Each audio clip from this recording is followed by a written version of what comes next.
Hi Libra, welcome po sa ating channel. Ito ang inyong daily Vital reading for April 10, 2025. Please be reminded kung naka-resonate kayo, comment down. Kung hindi kayo naka-resonate, ibigay niyo po sa iba kasi general reading po ito. This is for you Libra ngayong April 10, 2025.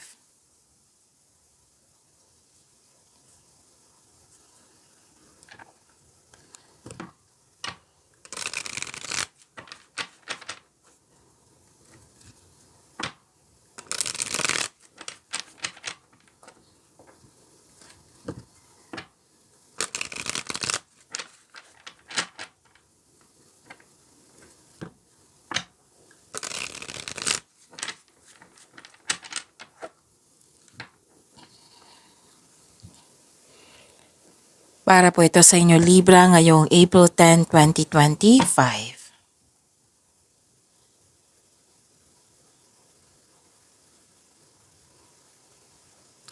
Maraming salamat po sa inyong patuloy na suporta at maraming salamat din po sa mga hindi nag-skip ng ads. Gamitin ang reading na ito bilang gabay lamang sa mga hindi pa nag-subscribe. Subscribe na po kayo at click bell notification para malaman nyo na may bago tayong video. Para sa mga gusto magpa-reading po, may lumabas dyan sa screen nyo ngayon. Panoorin nyo po at sundin ng instruction.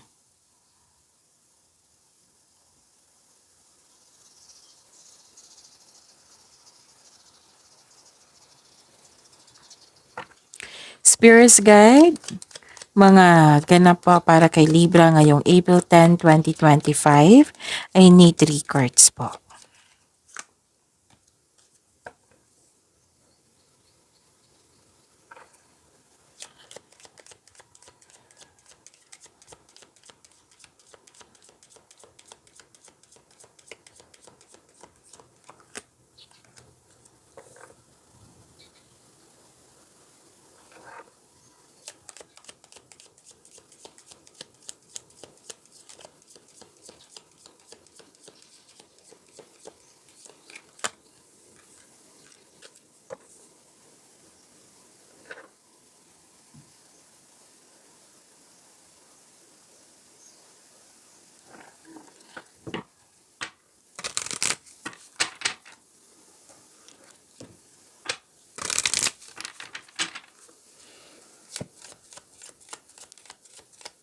Spirits Guide, Angels, Archangels, Guardian Angels, message po para kay Libra ngayong April 10, 2025 ay need 2 cards po.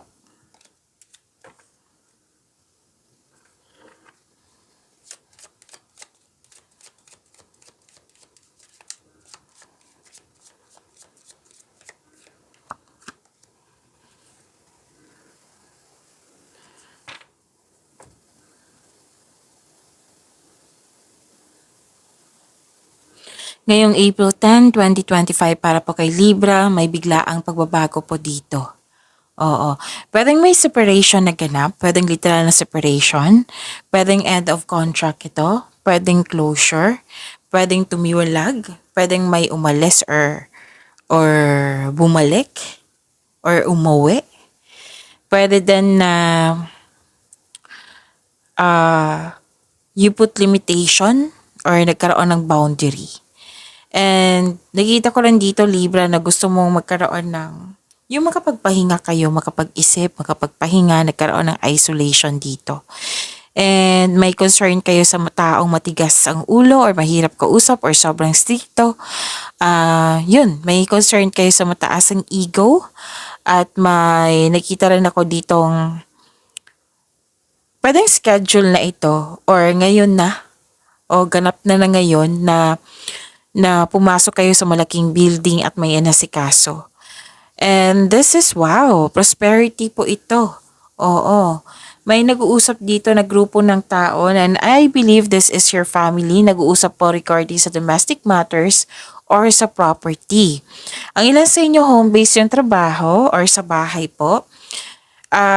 Nakita ko lang dito na gusto nyong mag-staycation sa bahay kasi you felt relaxed, calm, and security pag nasa bahay kayo. Mag-ingat lang po kayo sa isang taong nag-o-observe sa iyo, nag-spy sa iyo, may gusto siyang kunin sa iyo, or mahiling tong magmanipula. So mag-ingat kayo sa kanya. Miss Jam, sino po ito? Itanong niyo po iyan sa inyong intuition para siguradong sigurado.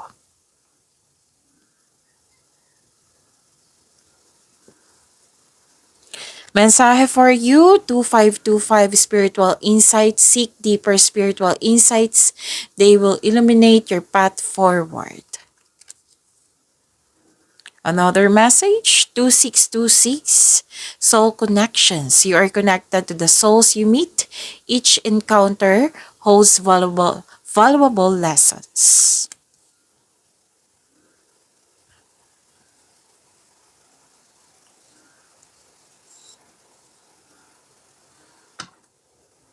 Spirits Guide, ano po yung energy ni Libra ngayong April 10, 2025? I need 2 cards po.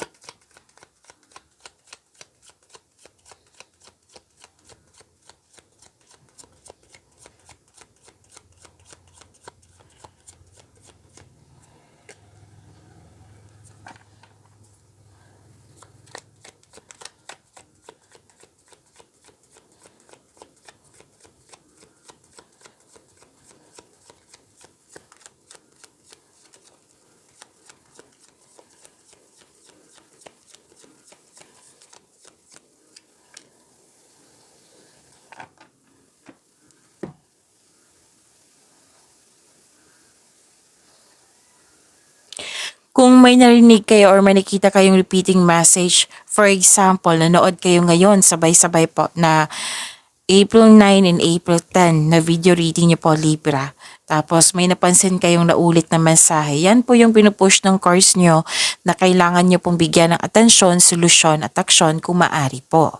Remember Libra, at the end of the day, alam mo na ikaw lang taong may kakayahan at responsable na gumawa ng sarili mong katotohanan at kinabukasan. So ano yung energy ni Libra?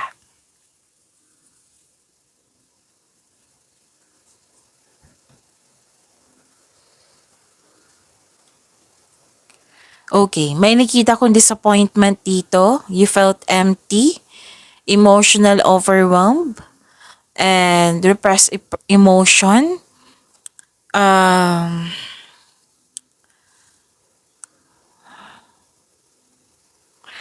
Okay. Kung may kakilala kayo or kayo ito na buntis, oo, or nagpaplanong magbuntis, kung maaari po, magpa-check up sa doktor kung kinakailangan po. Kung kinakailangan na. May nakita rin ako ditong blockages. Feeling exhausted kayo. Kasi maraming demand yung tao sa inyo. Emotional demand. Kaya umiwas kayo sa taong toxic na nagbibigay sa iyo ng stress. Kung pwede po.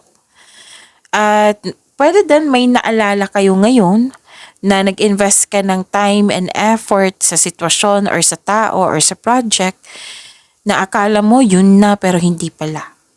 So, ito yung dahilan na nagkaroon ka ng trust issue.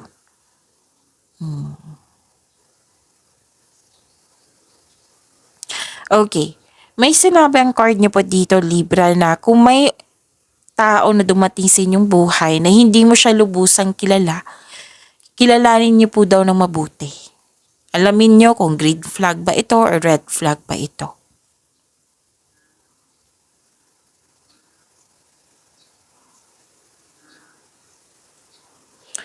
So, this is dalawang card na po nagsabi dito na may naalala kayo sa nakaraan, nostalgia, living in the past. Pwedeng, kasi may scenario dito na sinabi na pwedeng may naalala kayo sa nakaraan na mas gusto mo yung nakaraan kaysa ngayon. So may unhealthy attachment kayo sa nakaraan. Hindi kayo naka-move forward. Pwede din na may bisita kayo ngayon na nagpaalala sa'yo.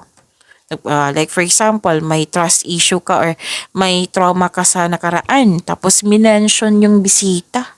Naalala mo yung nakaraan. So ang sabi ng card niya dito, let the memories rest. Oo, learn from the past, mag-move on kayo. Dalawang card na mismo nagsabi niyan ha. Try something new sa present, mag-focus kayo sa mag-control nyo. Huwag kayong mag-focus sa hindi nyo mag-control. Kasi kung mag-look back pa kayo sa nakaraan, magiging stagnant yung present mo. Paano na kaya yung future? So, focus kayo sa control nyo, which is your present. Kasi tapos na yung nakaraan eh.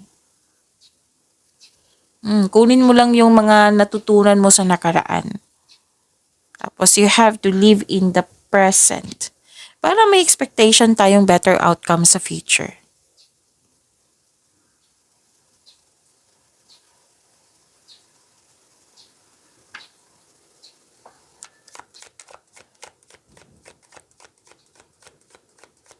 Spirits Guide, Career and Money ni Libra ngayong April 10, 2025. I need 2 cards po.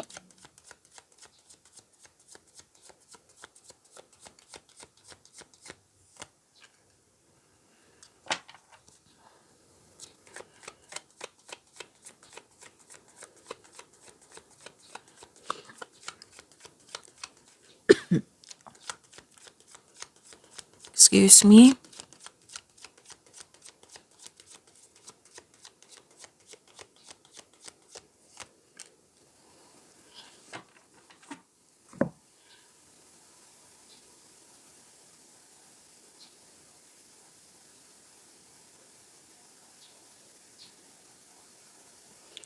Okay, so this is nawalan kayo ng interest or nawalan kayo ng gana.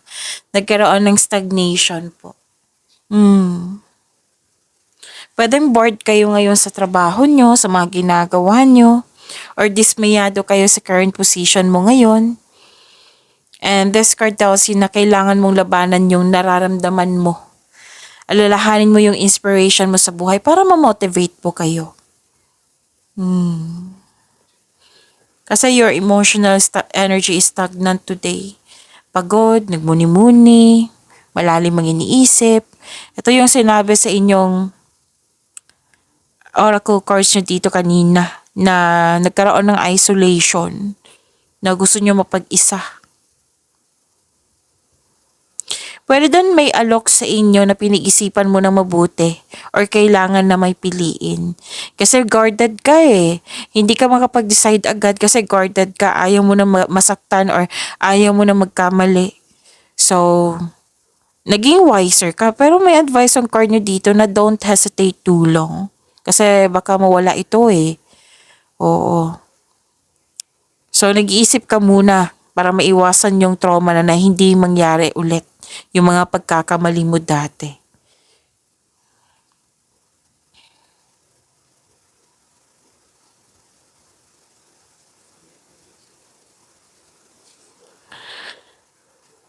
Okay, so this is actually may nakita kong abundance dito pero nagkaroon ng delay.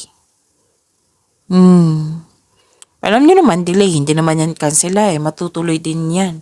Huwag lang kayong mag-attract ng mga negativity or gumawa ng blockages kahit hindi yan sinasadya. So, you try to control it. May dumating na opportunity na hindi mo napansin kasi you are trying too hard yung naka-concentrate or naka-focus ka sa isang opportunity na hindi mo napansin na may isang opportunity na dumating na hindi mo napansin nga. So, the universe asking you to loosen grip and relax. Mag-reconnect ka at mag-ask ka ng divine assistance. Itanong niyo po sa inyong intuition kung ano ito.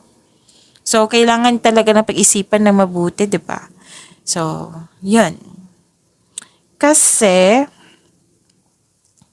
okay. May nakita ko ditong loss of money. Alam niyo naman kung ano yung loss of money, right? Pwedeng nawala, kinuha, na-damage, nagasta. Pwedeng ninakaw.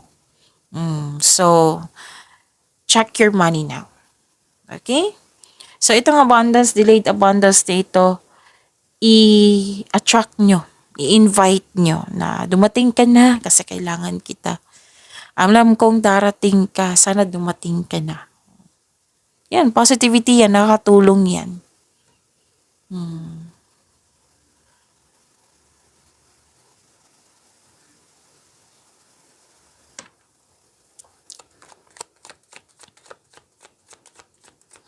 Spirits Guide, Love Life, Self-Love, Partnership, and Romance ni Libra ngayong April 10, 2025.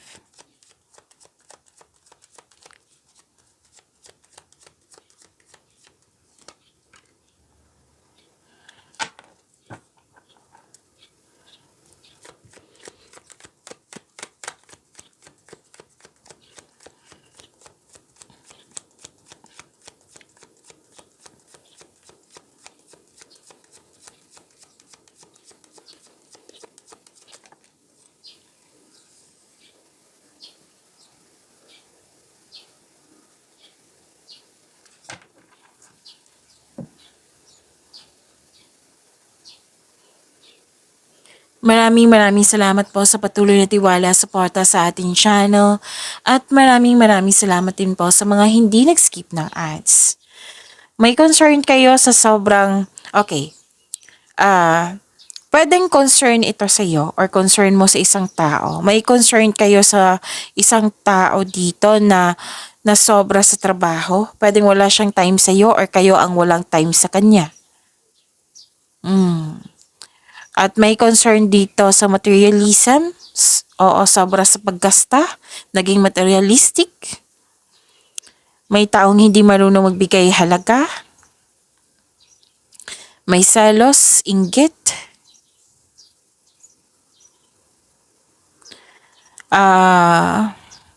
May hindi marunong mag-handle ng money.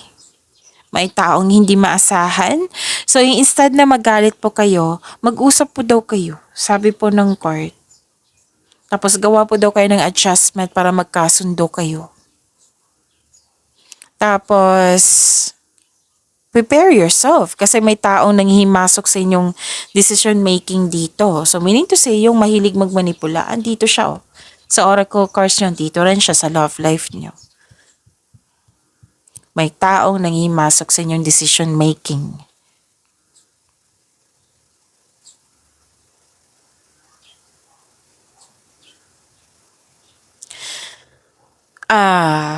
Nag-spend time ka sa mga taong nagbigay ng inspiration sa iyo, which is good, right? Nagbigay ng motivation sa iyo. May sinasabi rin dito na makakatagpo ka ng partner through friends connection. So that is the good news for you sa mga single. Para sa mga marelasyon sa buhay mag-asawa, this card tells you na mas mag-grow pa ang inyong relasyon. Actually, may nakita kong plano dito mag-travel, mag-decorate ng bahay, or any kind of project na mga matutuwa kayong dalawa. Actually, sobrang busy mo dito. Sobrang busy sa kakaplano. Sobrang busy sa mga ginagawa. Actually, this is success eh. This is opportunity. This is nagtutulungan kayo. Collaboration, andito po. Expansion din, andito.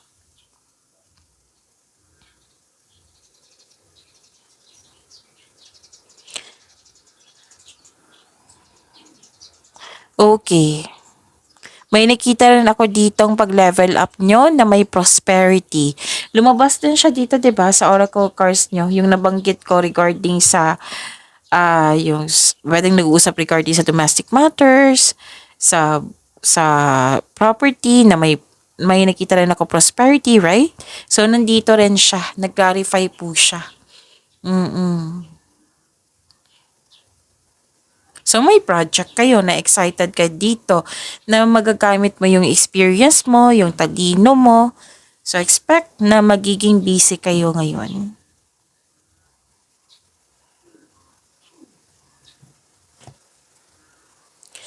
At you have abundant in life. So success, you have abundant in life, praktikal, mahusay sa buhay, maparaan, mapasuporta, maalaga din. Oo, maalaga sa pamilya, maalaga sa partner, maasahan kayo.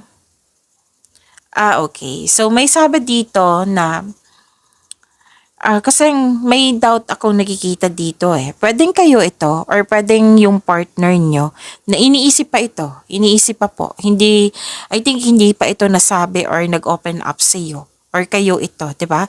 Pwedeng kayo ito, pwedeng siya. Kasi may sabi dito na magtiwala. Kasi may doubt na magtatagal ba kami nito? Oh. So may sabi dito magtiwala at magbuo kayo ng lasting partnership. So spending time for group of people ito. So may pag-aalaga dito. Pag-imanin niyo po yung blessings sa binigay sa inyo, Libra. See you tomorrow.